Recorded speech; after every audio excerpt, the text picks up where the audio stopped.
my name's Jason, and on this edition of the Spire Academy, we're going to talk about your Spire Premium Support membership and how to get the most out of it. If you've been using your system for a while now and have not had to call our support team, I consider that a good thing. However, we do want to make sure that it's very easy for you to get a hold of us when you do need our help.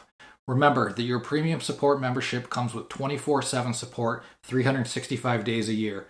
You can make a phone call, send a text message, an email, or do a web chat. Whatever your preferred mode of communication is, you can get a hold of us that way. Every Spire Premium Support client should have a contact card saved on their phone, and it looks something like this.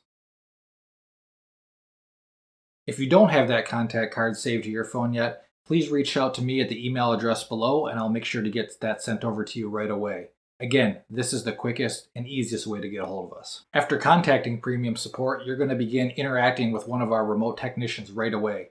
They're going to ask you some questions to get a little bit of a better idea about what's going on. They may even ask you to try a couple things on your own if you're comfortable with that. Whatever your comfort level is, the more information that you can give us, the better that we can help you. If our remote technicians are unable to solve your issue, it will be immediately escalated to our on-call Spire technician.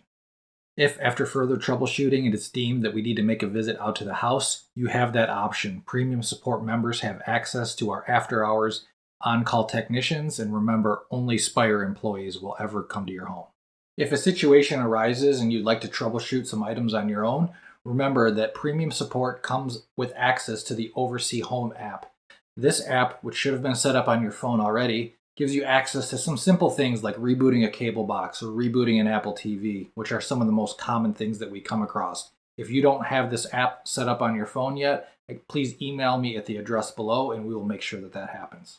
Thank you for taking the time to watch this video, and if you need any more information about how to use your Spire Premium Support membership, please just reach out to us. Thank you.